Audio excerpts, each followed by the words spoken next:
Never know. We are live, ladies and gentlemen. We are live. Could we, ladies and gentlemen, could we begin here? This is the House Committee on General and Housing, and today is the 15th of January. We have a fairly large number of people in the room, which means it will get warm. And if the gentlemen or ladies want to take their jackets off at any point, I think there will be no objection. And I'll tell you what, we have Mira Weinberger, who I'm not allowed to call Mayor Weinberger, here before us. So why don't we go around and introduce ourselves to him? All right, Emily Krasnow, South Burlington, Chittenden 9. Morning, I'm Elizabeth Rose and I represent Windsor 1, which is Heartland, West Windsor. Mary Howard, and I represent Rutland City District 6.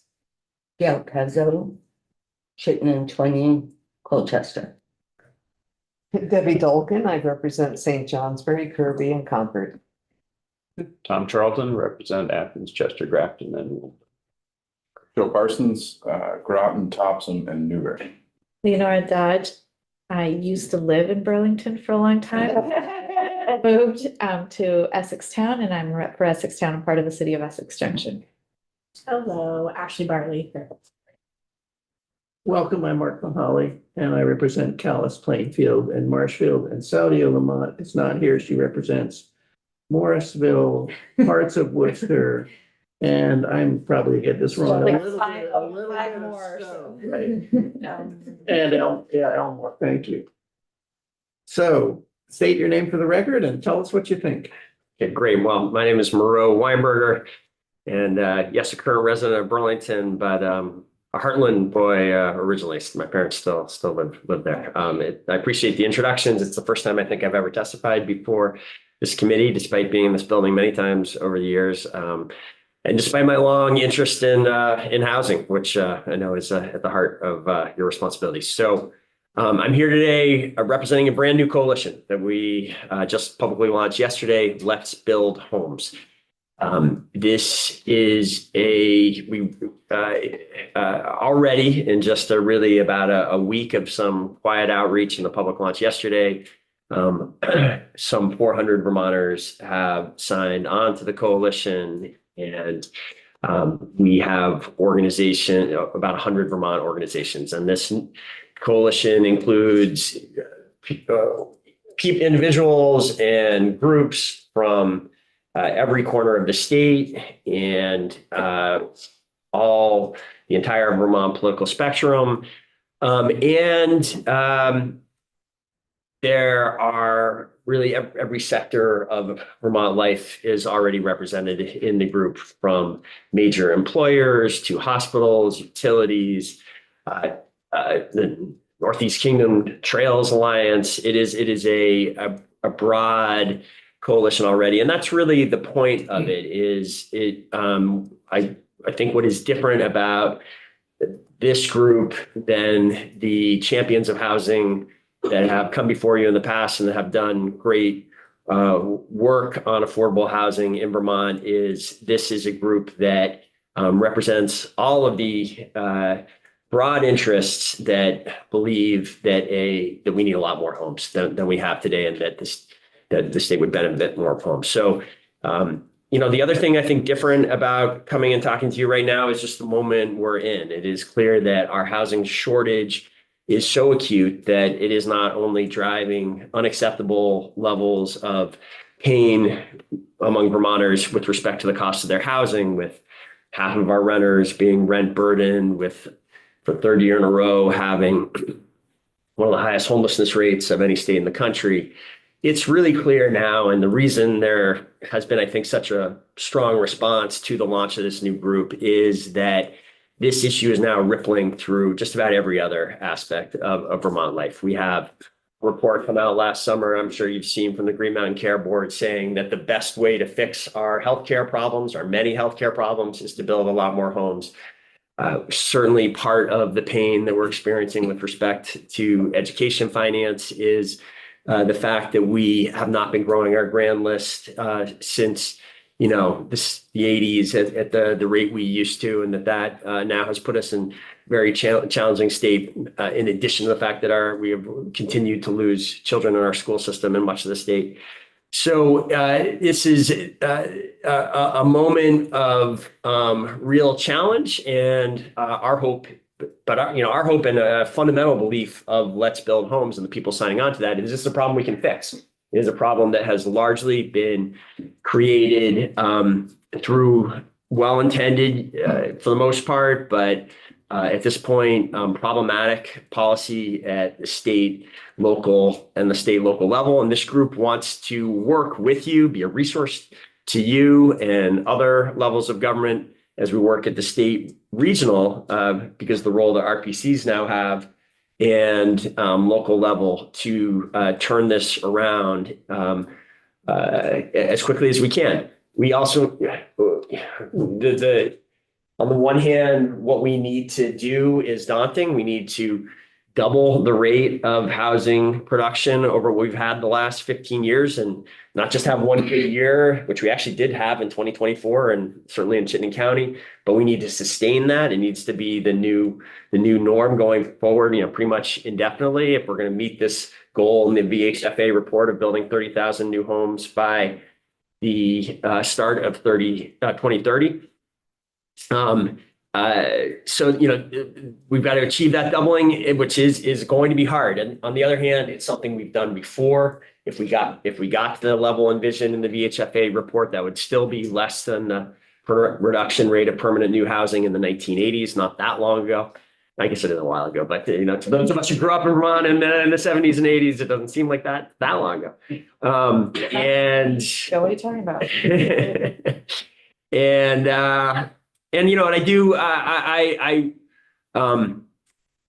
This is an issue personally I've long cared about and worked on in a very variety of ways. As an affordable housing developer, housing was one of my very top priorities when I was the mayor of Burlington for 12 years. And we made real progress on this issue at that time. We increased the housing production rate in Burlington by 400% from the start to the end of those 12 years. So I think this is something that can be done with focus and with governments using all the considerable tools that they have at their disposal to influence housing production. Real estate and housing is perhaps our most heavily regulated industry. And so we have a lot of agency and ability to create different outcomes. We're excited to be here as you're just getting started for the year to be a resource for you as you take on these challenges. Very briefly, I would say the issues that we are focused on out of the box, and I think there's many years of work on housing to be done, so there will be future priorities, but the ones from the conversations that we have had and which have been around the state and where I sense there's an opportunity for some immediate progress is really in three areas. One is with this issue of expanding public infrastructure for housing. So often projects, especially projects of some scale that could create new homes, cannot get built unless there is a significant expansion of the basic public infrastructure serving those homes, water, sewer, stormwater, roads, sidewalks. Right now, in many cases, the only route for those homes to get built is for the developer to put that onto the cost of the project. And when that happens, often, despite the housing pressures that we have, there just simply isn't enough resources in those projects to make the project work. They no longer are financially feasible and they don't happen.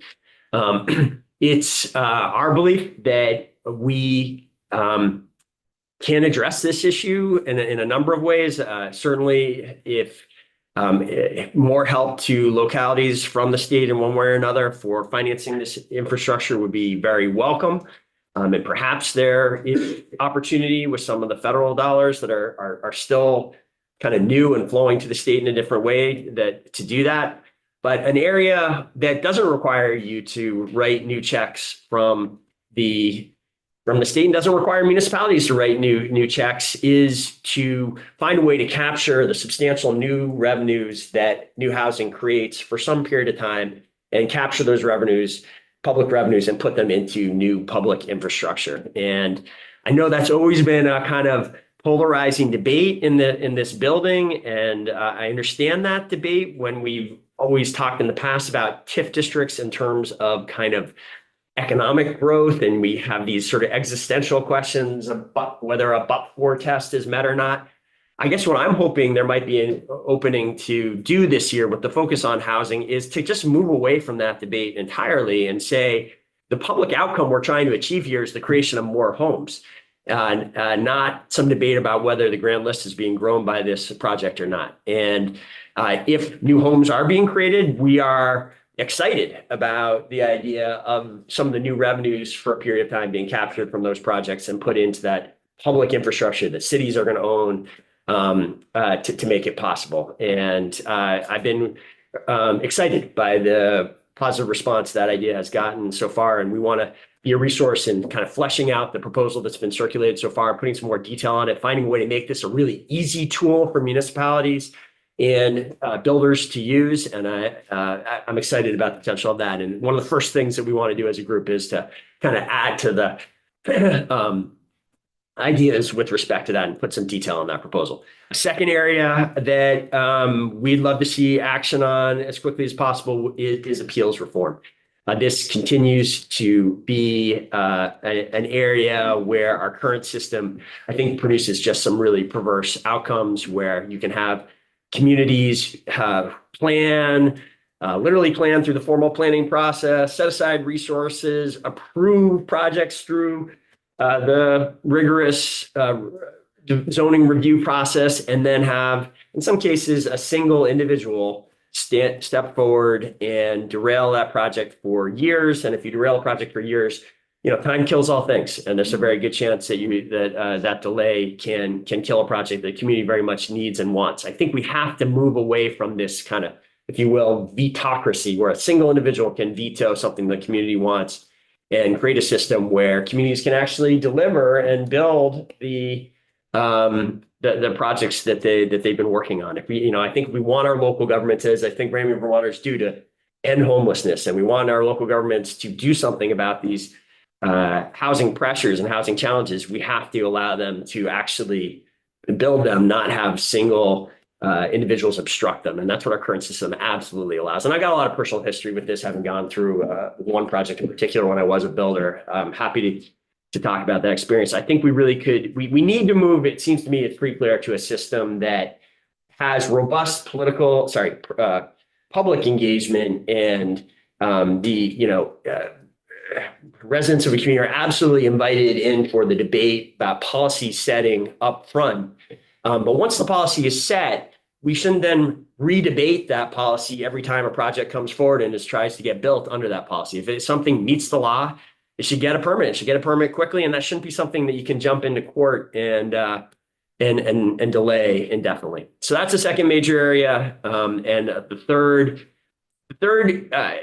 is this. I think what you did last year was a big deal for Vermont with the passage of 181. Was it H181? Was it S1? H181? It's Act 181. Act 181. Sorry. But the outcome of that is really to be determined with respect to how will these tier maps get drawn. As I have been talking to affordable housing groups around the state and others, I think there's real uncertainty about how these maps are ultimately going to end up getting drawn. And so I know that primarily that responsibility now has been shifted out to the RPCs to lead this process, and we are going to engage that process. I think it's possible that there may be some further guidance from the legislature that would be helpful to those RPCs as they are doing that work. I've seen, just in the little bit of engagement personally that I've had with that process so far, I've seen some confusion about how, for example, growth areas are supposed to be interpreted. I think there may be some other sort of cleanup from the landmark bill, that, while, I know enormous energy went into passing that, and there's not a broad desire to reopen everything there. I think, like many times when a big piece of legislation is passed, once you start working under it, you find that there are things that need to be, sort of gaps or clarifications that would be helpful. And we think that could be an important discussion to happen during this session as well. So I will pause there, and if you have questions for me, I'll do my best to share where we're at as this new coalition right now. Representative Dodd. Thank you, Chair. Thank you, Mayor. I wanted to ask you if you can speak a little bit to the challenges in our public transit system, especially for the urban GMT routes. And we have some, like I'm in Essex Town, and Yeah. we're about our route that connects us to Williston, that connects us to Burlington, is about to get eliminated in June. We've already cut back, Saturday service. So a lot of people who work during the week and depend on the bus to get down to Walmart to do their shopping, or that live in the junction depend on the bus to get to the town Essex Experience to do their shopping, are out of luck now. And I feel like our housing folks, when we talk about infrastructure, we're not necessarily always doing the shout out to transportation. Yeah. And seeing transportation as almost another one of these human services and like a need. And it's not a luxury that, somehow if they don't make enough profit, Right. they don't, they're inefficient and they can just fall off, just disappear. And so how important is a commitment from the legislature to supporting our transit systems too?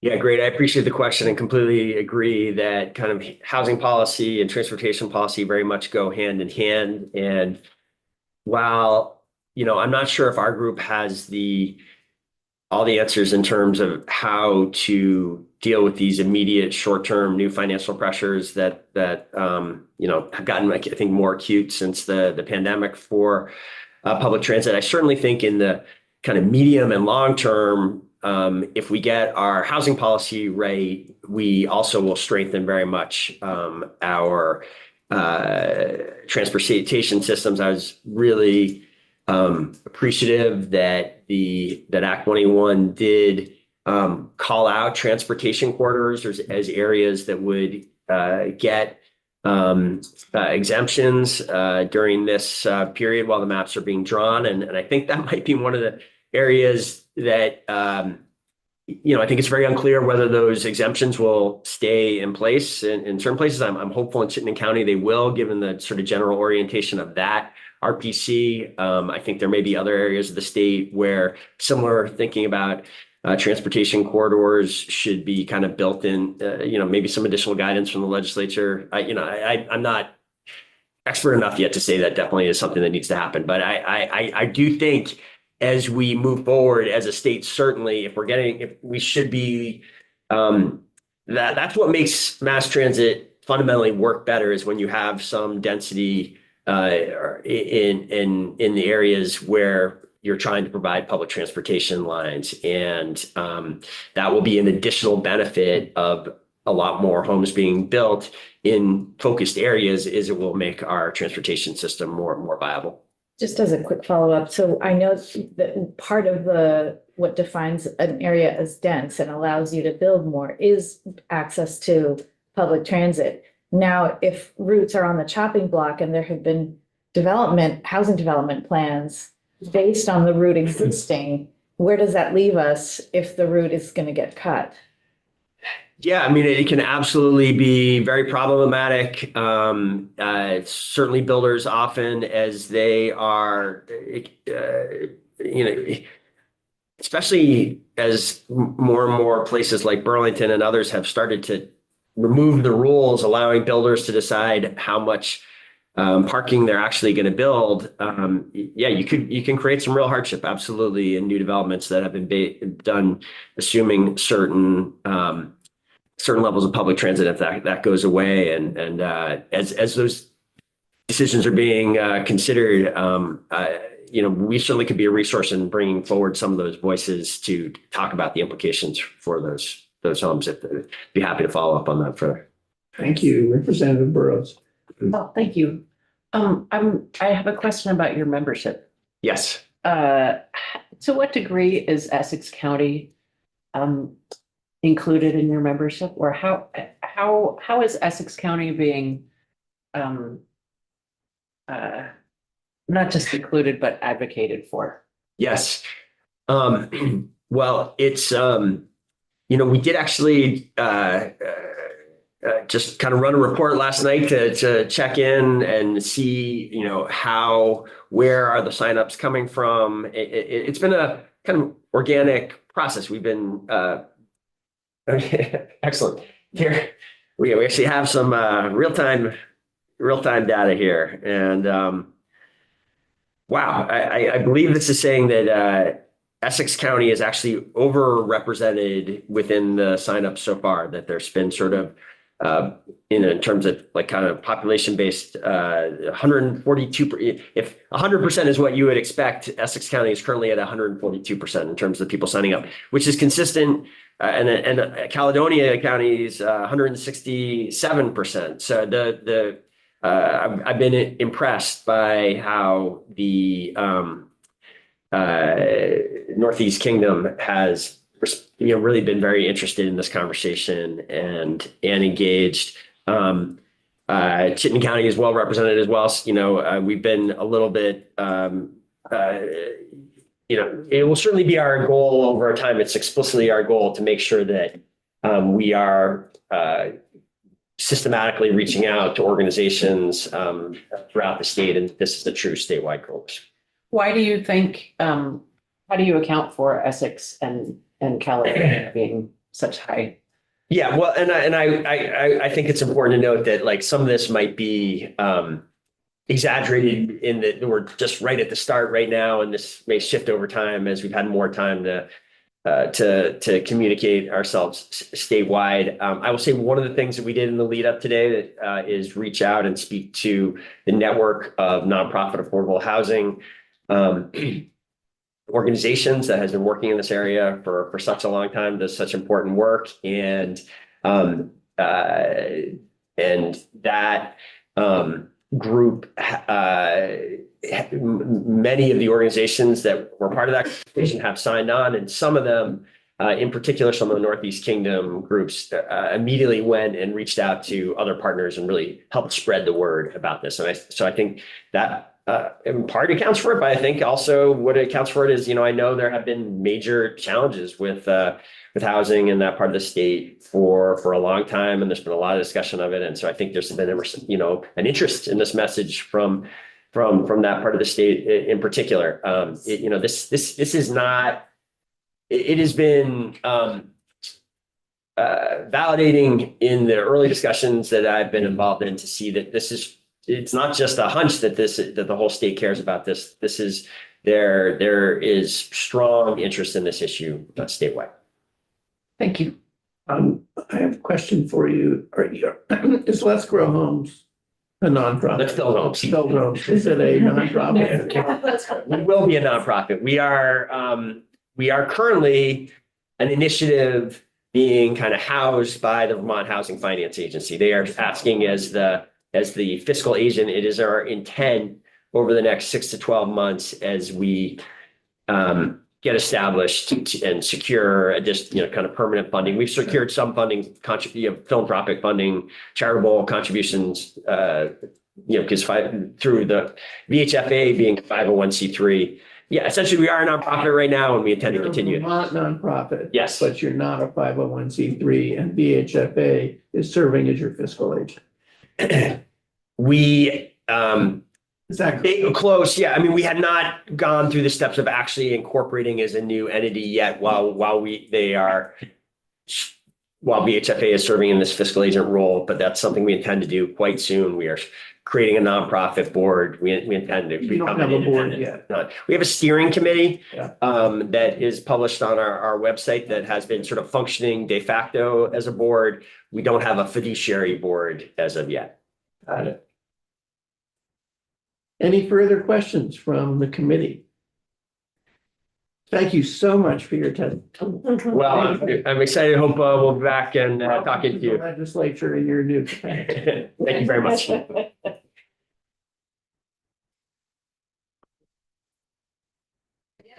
Our next witness is Kathy Byers. Kathy, can I ask you to come and sit down? Yeah, I'm having a little technical difficulty because I discovered I need to update my Zoom app and Molly Dugan and I are trying to do a little, it may or may not work. Do you have slides that you're worried you won't be able to put up? Yeah, I do, but Is there any help we can give her? Okay. Meanwhile, why don't you state your name for the record? good morning. I'm Kathy Byer. I'm Senior Vice President for Evernorth. And I was actually here when you all introduced yourself. While I cannot repeat every one of your names, I know some of you. There you go. You are up, Kathy. Behind you, if you can see it on your computer. It's- Wow. that's- Do you want to see it on here, Kathy? Nope, I got it. Can she control it or do you have to control it? I'll just See her I'll down. just do this. There's not that many slides. So, thanks so much for inviting me and, just gonna talk a little bit about what is Evernorth. We are a, nonprofit company with over 30 years of experience in housing and community development. And we work actually in the three northern New England states of Maine, New Hampshire, and Vermont. Now in Maine. Oh, yeah, yeah. Together, across the three states, we've deployed over 1.6 billion in equity. That's been invested in affordable housing, mostly rental housing, and that's resulted in over 17,000 homes across the three northern New England states. But as a nonprofit real estate developer and owner, our work is focused in Vermont. And whenever we work in a Vermont community, we always do in partnership with what we call a local partner. So in the Northeast Kingdom, it's Rural Edge, Champlain Housing Trust in Chittenden County, or Wyndham and Windsor Housing Trust in Wyndham and Windsor County. So that is our model. That has always been our model, to work with what we call a local partner, but because we are based out of Burlington, Vermont, and as we know, Vermont has, we can't know every community across Vermont when we are based out of Burlington. We have under construction right now, 320 units are under construction now. That represents 126 million of construction contracts. And we have 349 apartments in 13 different projects in what's called pre-development. So it means we're trying to do permitting, assemble the financing. And those projects are located in West Rutland, St. Johnsbury, Arlington, so many corners of the state. In fact, this morning at 8 a.m., I was on a Zoom call with Newport Downtown Partnership, I think they call it, talking about their master plan for 400 new, they would like 400 new unit housing in Newport. You haven't been here that long, but I'm sure you've heard that we need 30,000 new homes by 2030. And we can't address that all with single family homes, right? That's not how we're going to get to 30,000 new homes. So we also need more densely developed multifamily housing in particular, which can be both rental and condominiums. And, I just saw in, I think BT Digger, that there's actually an effort to try to build a new manufactured housing community, which would be another form of getting to these 30,000 homes, right? We need homes of all sizes to meet that goal. Next one. So at the state level, Vermont made a commitment to perpetual affordability. That's Village Center Apartments in Morrisville, and the vice chair is not here, but I particularly put that photo up because that is right in the heart of Morrisville, and such a community support. That building was actually a month away from occupying when there was a fire that basically we had to rebuild the building. It was one of the hardest things I've ever gone through, as I've been doing this a long time. but we did it and we opened the doors. So Vermont in 1987 created the Vermont Housing and Conservation Board, and in statute, but in creating the Vermont Housing Conservation Board, in statute, also embodied the concept of perpetual affordability. And that has become so much of what we do in affordable rental housing. And why is it important?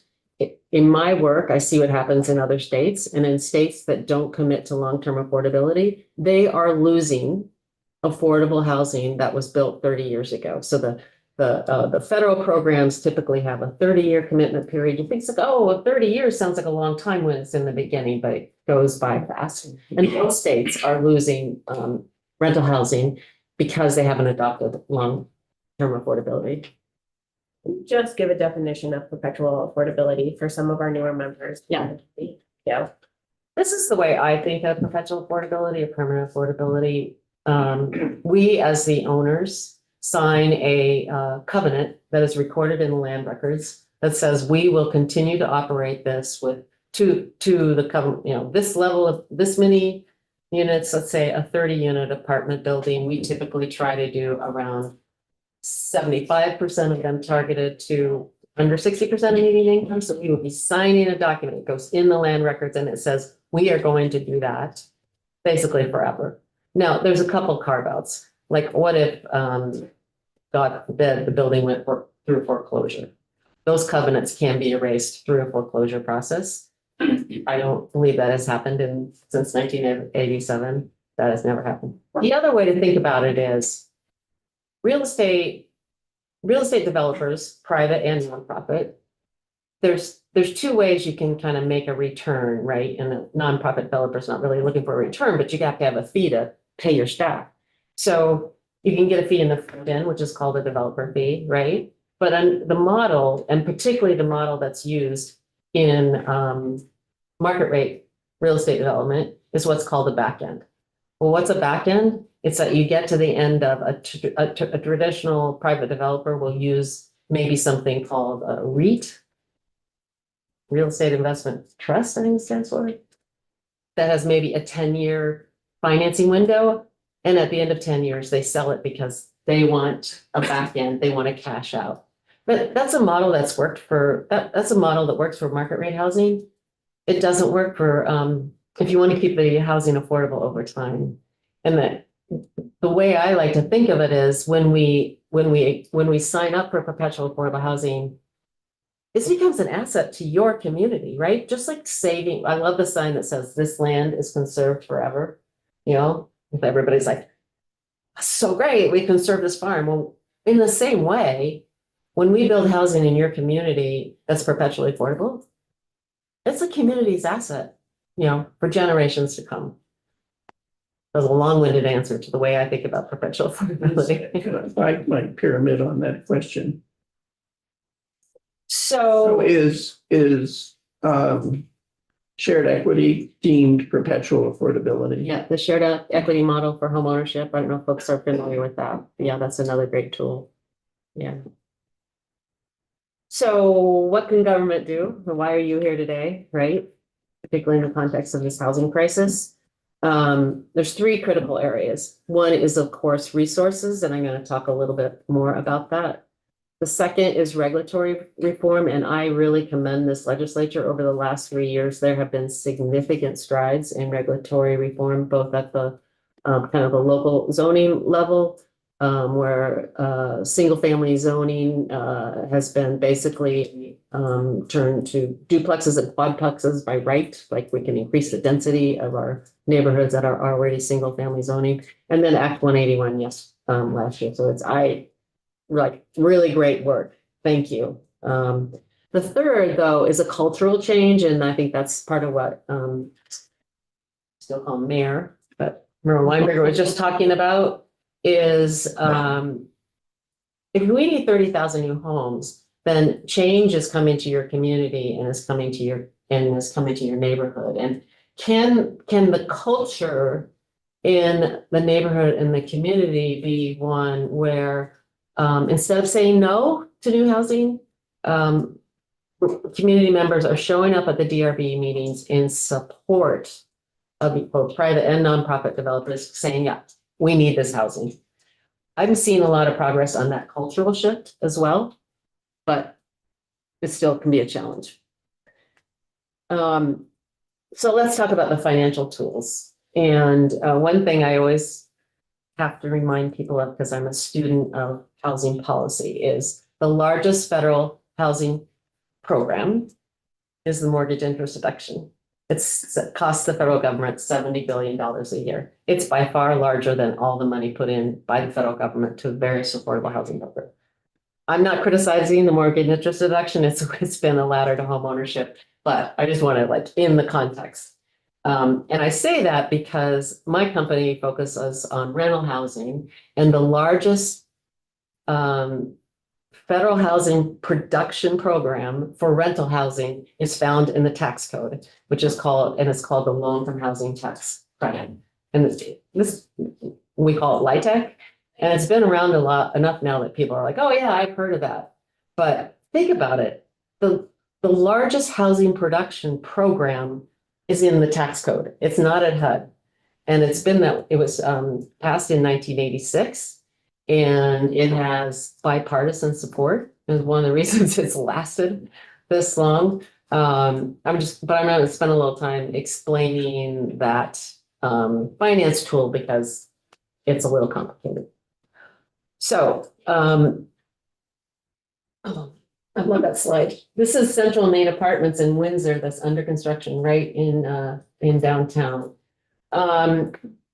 So when you, the basics of real estate development is you have to put together the capital stack to finance the, in this case, a multifamily rental building, right? And you could put some your own equity in the deal, or find somebody to put equity in the deal, and then get a lot of debt. And the problem is, if you put a lot of debt, you're going to need to charge market rate rents. You're going to need to charge the highest rent you can get because you got to pay on that debt. So what the low-income housing tax credit program allows you to do is replace some of that debt with equity. With equity, I'm going to describe how this equity gets in for the low-income housing tax credit program. But there's one other, thanks so much. We can go to the next one. So there's, we're going to talk about the low-income housing tax credits, which brings equity to the deal. But I really also want to call out, the soft funds that are going to be part of your budget discussion, right? Every affordable rental housing project we do has money in it from the Vermont Housing Conservation Board, every single one. And then we also have other soft funds that we're able to get through the state tax credits at VHFA, sometimes Vermont Community Development Program. So I want to make sure you understand the low-income housing tax credit isn't enough. We need these additional soft sources to really be successful. So what does it mean? Low-income housing tax credit can do. The easiest way, without me showing you a spreadsheet, which I love spreadsheets and I could spend an hour talking to you about them, is to think just about that concept of like, well, we don't want to put a lot of debt in a deal, and we can replace it with equity. And that's what the low-income housing tax credit program allows you to do. And there's two types of low-income housing tax credit. There's a 9%, which is you get a larger amount of credit, and a 4%. And a typical 9% deal, the orange is equity, and it can be 60 to 70% of the capital stack. That's like enormous, right? We're 60 to 70% of the way there. Then we have to go out and find the next 30%. In a 4% deal, it's about 4%. 40% is equity, which makes it more challenging.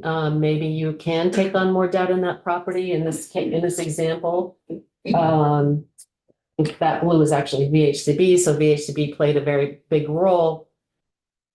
And that is only because of the very large investments that this legislature made over the past 3 to 4 years that we were able to do that.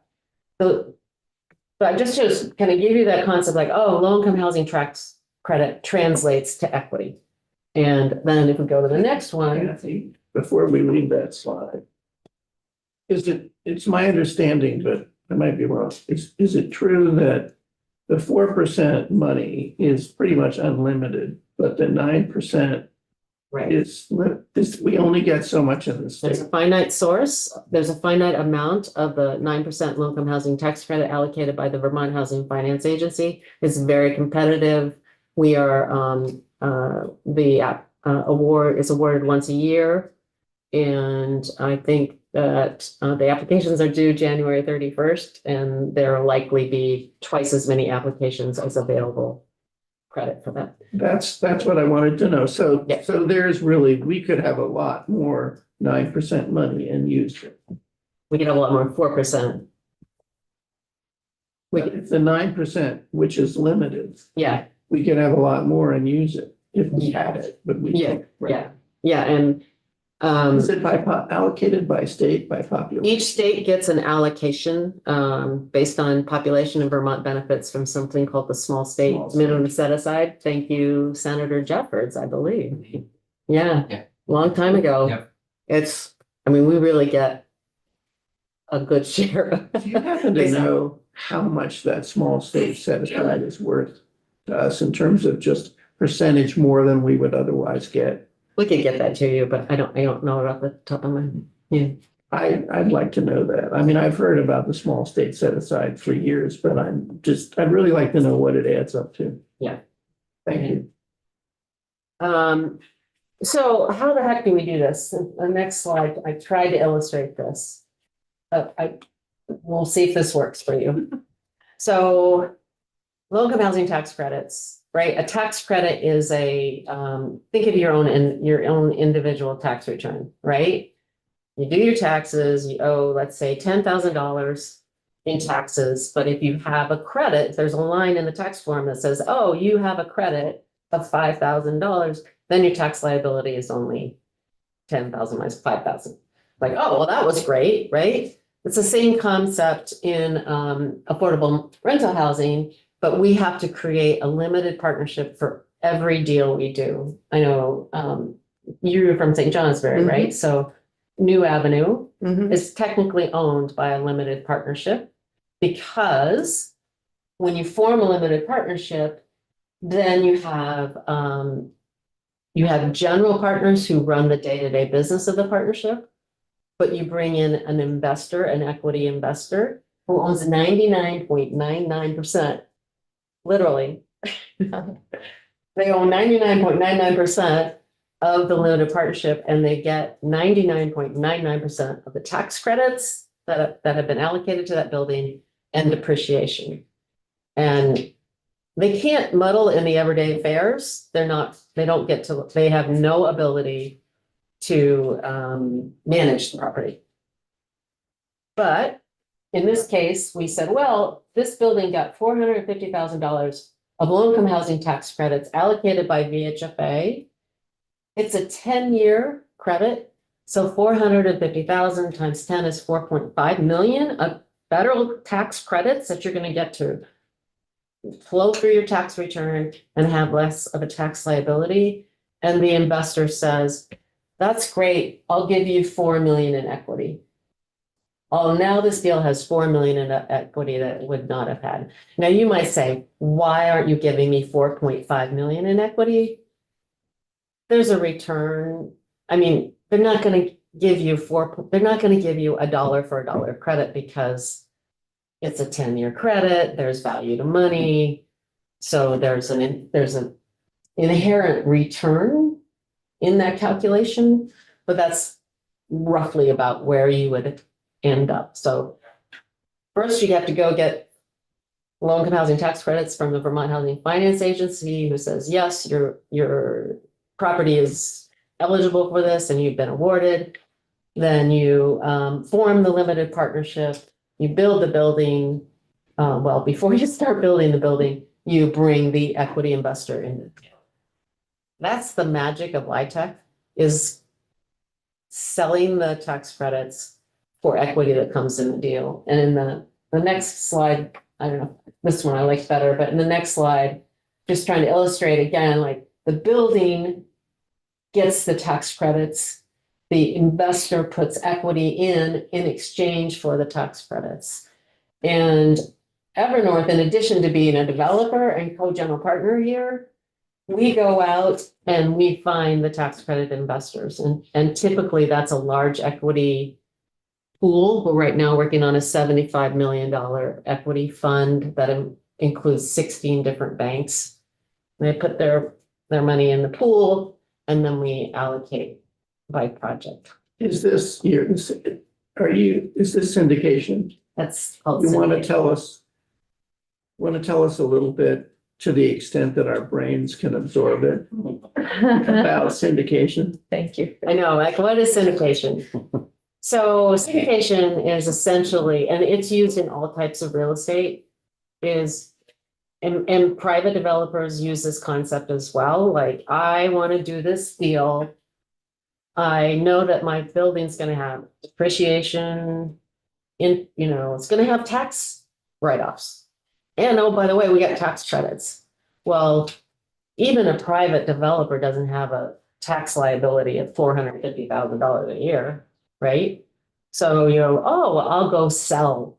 So you're selling the tax credits and tax deductions to an equity investor who has that tax appetite, which typically in our deals are banks across the country. It does include, like, Nike invests in some of these, like large corporations who have a large tax liability. The work we do, it's largely banks, and often banks also do it because it meets their CRA, Community Reinvestment Act requirements.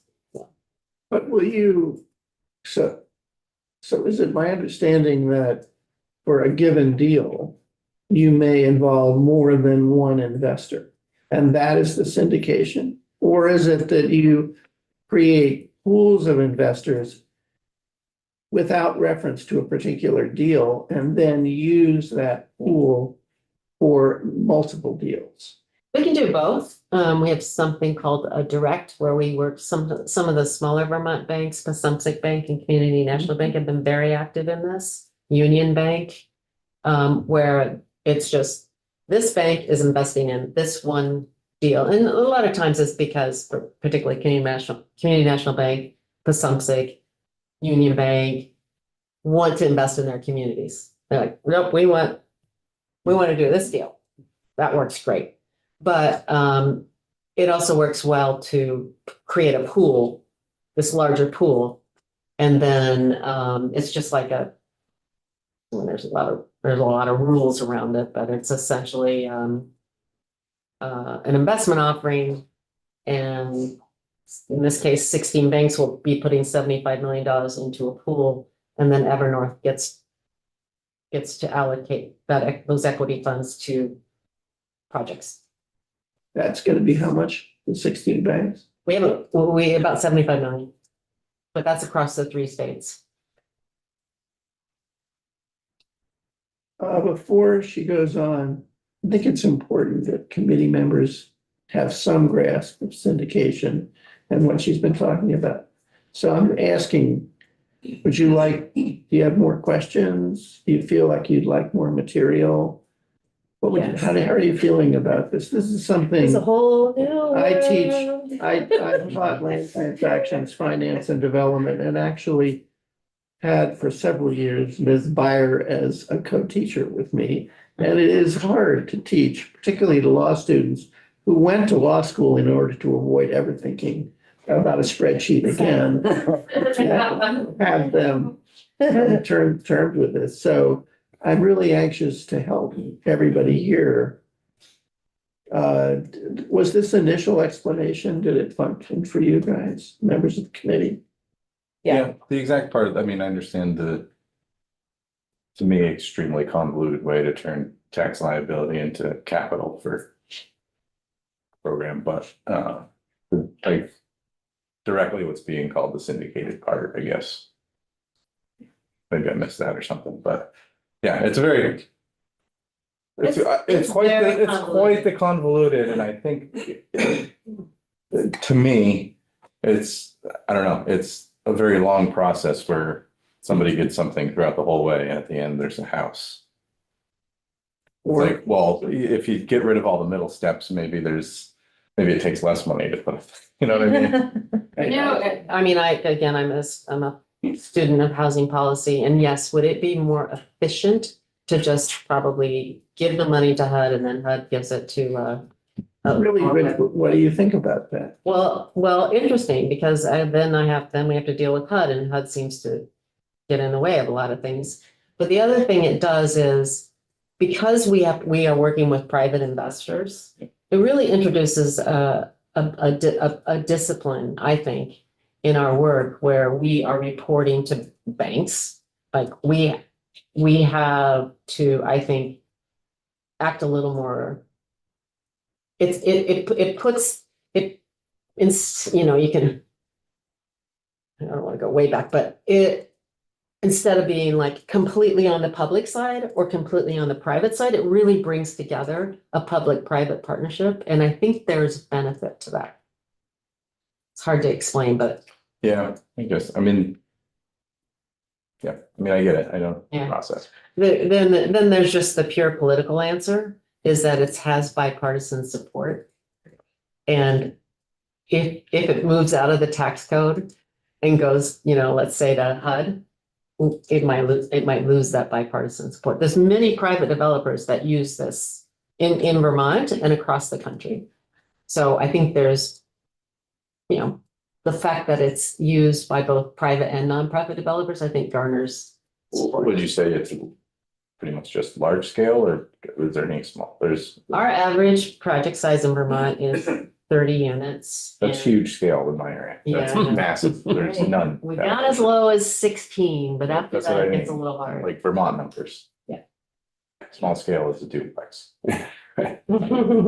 We have used tax credits. They weren't low income housing tax credits. They were historic preservation tax credits. Yep. For the store project in East Callis. In order to raise $400,000. It was brain damage. And I think That was 3 units. Program also tries to get at that, the smaller. Yeah, that certainly would be. Yeah. more. Yeah, that's why I kind of began with, we need all spectrums of, I totally understand that a 30-unit apartment building in one of your towns is not Yeah. what you need, right? Are there, Kathy has about 2 more minutes here. I think I'm pretty much done. That was the principle I was trying to get across, and now, you are just at the beginning of the session, and as you know, we're in this housing crisis, and I wanted to stress that in addition to the low-income housing tax credit program, your support of the state funds that go into affordable housing, and as I said, the funds from the Vermont Housing and Conservation Board are in every one of our deals. So that's very important for us to be able to continue. Our production pipeline is double what it was in the summer of 2020. Double. So I've been able to deploy the money that you've allocated.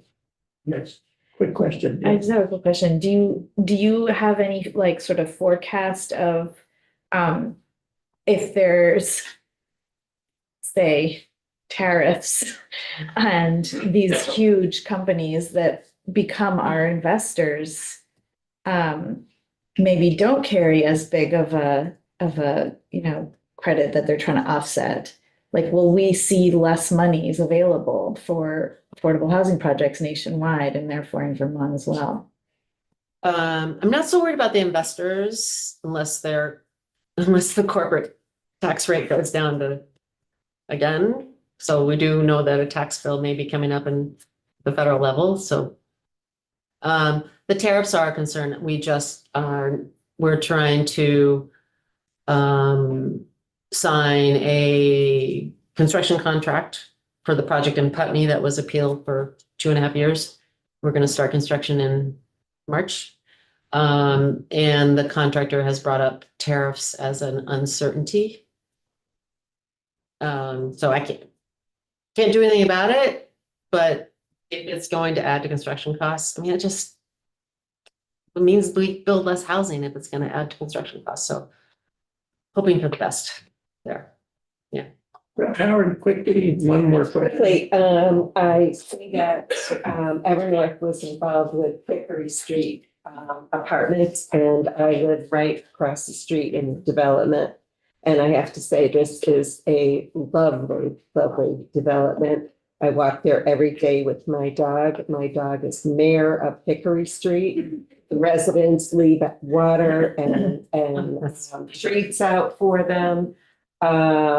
Unfortunately, next to our development, we were told that a development was going to be built and it was going to be similar to Hickory Street. Now that's changed. It's going to be a 30 apartment building. We do have some neighbors who are Not having that. concerned and not happy, but at least it'll look much better than it does right now. Yeah, right. So, thank you. Yeah, thank you. Hickory Street is one of my favorite. Oh, Yeah. yes. Okay, thank you so much. Thank you so much. And I have a feeling our paths will cross again. Good luck. I'm terribly sorry, Kathleen Burke. I don't know you. I'm Mark Mahaly. We're going to take another 5-minute break. I'm trying to keep us on an hour.